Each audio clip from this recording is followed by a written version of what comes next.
Hello, it's Peter Bradshaw here from The Guardian, and let's dive right in with this extremely enjoyable sequel, whose release was long delayed by the pandemic. It's A Quiet Place Part 2, directed by John Krasinski.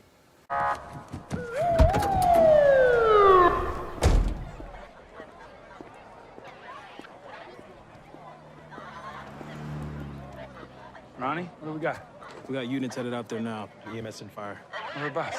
I think out by Walker's Farm.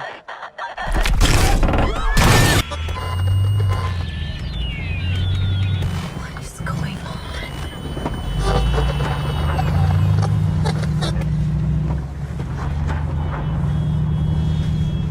It's okay, baby.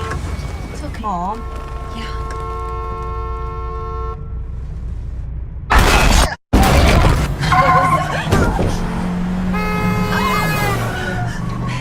It's okay. It's okay. We're okay. We're okay.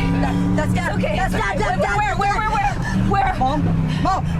Oh my God. The first Quiet Place was a very effective silent scream, and this sequel, though not quite as intimately freaky, is a very engrossing follow-up, with an absolutely sensational prelude sequence at the top of the movie, the one we just saw in that clip, a barnstorming shocker, really equal to anything in AQP1. It shows the terror that hit planet Earth when we were all initially invaded by these hideous blind beasts whose super-sensitive hearing means that humans can now only survive by being silent.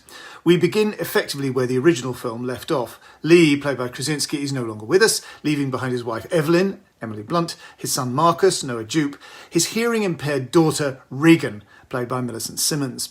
They all chance across their former neighbour and friend Emmett, played by Cillian Murphy. As ever, the Jeopardy device is the technique Regan has discovered to counterattack the monsters. Her hearing aid can be induced to go into feedback, amplified through a speaker she has to carry around with her, and this causes the creatures to go into spasm. But this audio shriek can't be maintained long, and also alerts them to where the human is, so you only have a few moments to rack up your shotgun and let that alien have it right between where its eyes would be. It's impossible not to see these gross creatures as COVID metaphors, and impossible not to delight in their comeuppance. What a pleasure to see a big, brash picture like this on the big screen. I want to talk about a book that I've become mildly obsessed with. It's Billy Wilder on Assignment, edited by Noah Eisenberg, a selection of Wilder's work as a journalist in pre-war Vienna and Weimar Berlin from 1925 to around 1934, before his side hustle as a screenwriter got him the offer of a job at Columbia Pictures in Hollywood, and Wilder left Europe and escaped the Holocaust that claimed his mother, his grandmother, and his stepfather. Of course, this is a translation. Wilder wrote in German, and his byline was Billy Wilder. As a journalist, Wilder wrote articles, interviews, crosswords, jokes, restaurant reviews, theatre reviews, film reviews, everything. And incidentally, plenty of Hollywood auteurs could claim a Freudian dimension to their work or have it claimed on their behalf. But how many of them could claim to have actually met the great man himself? This book recounts the story of how in 1925, Wilder's editor at a Vienna paper, perhaps Die Stunde, or The Hour, told the 19-year-old Billy to get over to Berggasse 25 and knock on Sigmund Freud's door and ask him what he thought of fascism. And so the young Wilder, whose movie Sunset Boulevard was to have the greatest Oedipal relationship in movie history between aging silent star Norma Desmond and the young screenwriter Joe Gillis, and whose film Some Like It Hot would show the fragility and fluidity of sexual identity, had to ring the bell and ask the maid if Dr. Freud was at home. Wilder actually caught Freud in the middle of his lunch. The great psychoanalyst appeared at the door with his napkin around his neck and angrily told Wilder to go away. So the interview, sadly, was never written. The amazing thing about this book is that it shows us the European prehistory of Billy Wilder and the European prehistory of Hollywood itself. His Some Like It Hot was famously remade from a German film called Fanfaren de Liebe, or Fanfares of Love, itself remade from a French film. But this book shows how the railroad station scene, in which Tony Curtis and Jack Lemmon show up in drag, has effectively been remade from Wilder's own excitable article about meeting the British Tiller girls who were on tour in Europe, and Wilder interviewed them on the platform at Vienna's Westbahnhof station. He wrote, "Everyone is chirpy, busily squealing and giggling.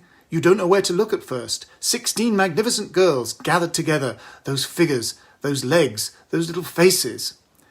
Could it be that Wilder was already imagining what it would be like to be in a sleeping car with these women, and what subterfuge might be necessary to make this happen? Billy Wilder on Assignment, published by Princeton University Press, is out now, and if you're a Billy Wilder fan, it's a must.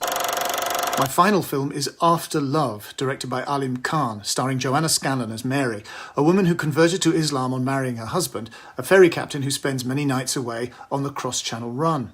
When he dies of a heart attack, Mary is astonished to find an ID card among his possessions, belonging to a French woman, and so she journeys across the channel on an ambiguous mission to confront this woman and to confront her husband's hidden past.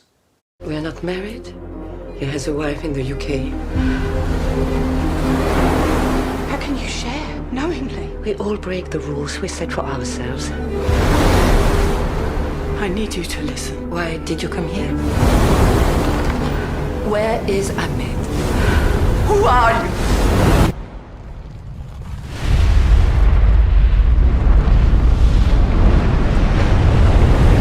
Joanna Scanlon gives a brilliant performance as Mary pretends to be the cleaner so she can spy on her late husband's secret ménage, and so does Nathalie Richard playing Geneviève, the woman with whom her husband had got involved. This film has the pain of a domestic tragedy and the tension of a Hitchcock thriller. Mary herself is the suspense. She is the ticking bomb. She could explosively reveal who she is at any moment. And all the time, the mystery of Mary's husband, what on earth he thought was going to happen, continues as an undercurrent beneath the drama. This is a gripping and actually very profound movie about what we can really know of another person. After Love is in cinemas now. I want to conclude in the traditional bittersweet minor key as I remind everyone that my book, The Films That Made Me, an edited selection of my essays and reviews for The Guardian, is available now. So please get your debit card out and buy it. And also please give these vlogs a like and a share on social media, and of course hit that subscribe button with all your might. I want to sign off by thanking my brilliant producer Gareth Roy. Until next time.